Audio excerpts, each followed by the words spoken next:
shi sufi idan ana maganin sufi ba wai ana maganin irin sauran mutane ne, a ana nufin wasu al'umma ne ko wani mutum ne wanda shi gaba ɗaya Allah ya fuskanta. Yasa suka ce gayatuhu as-sufi gayatuhu wallah, sufi gayansa shine ya riski yardan Allah, ya isa zuwa ga hadaran Allah, shine ma'anar tasawuf. Kai ka dauki tasawuf wani ma'ana ne, a kyauta ta fuskantar Allah. Me ake nufi da kyauta ta fuskantar Allah?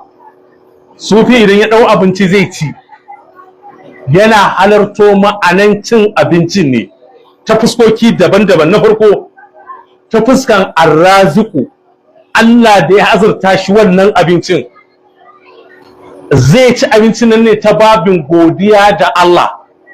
Allah kai ne almu'ti, yau ka bani wannan abun, zan ci bismillah. Na biyu, sufi yana kallon wannan abincin da zan ci, abincin nan da zai ci shi ya ɗauka ya saka a bakin shi, zai ci ne don ya samu daman ƙarfin ibada wa Allah subhanahu wataala, ba dai ya ce bacci ba. Zai ci ne don an jima akwai nafila, don yanzu nan akwai zaman karatun alkur'ani, akwai wurdi, akwai zuwa taimakon wasu bayin Allah da jiki da za a je a taimaka musu da wani abu, akwai fita zuwa ga karantarwa ko da'awa, akwai fita hatta neman abin da zai ci yana sa shi ne cikin babin neman yardan Allah.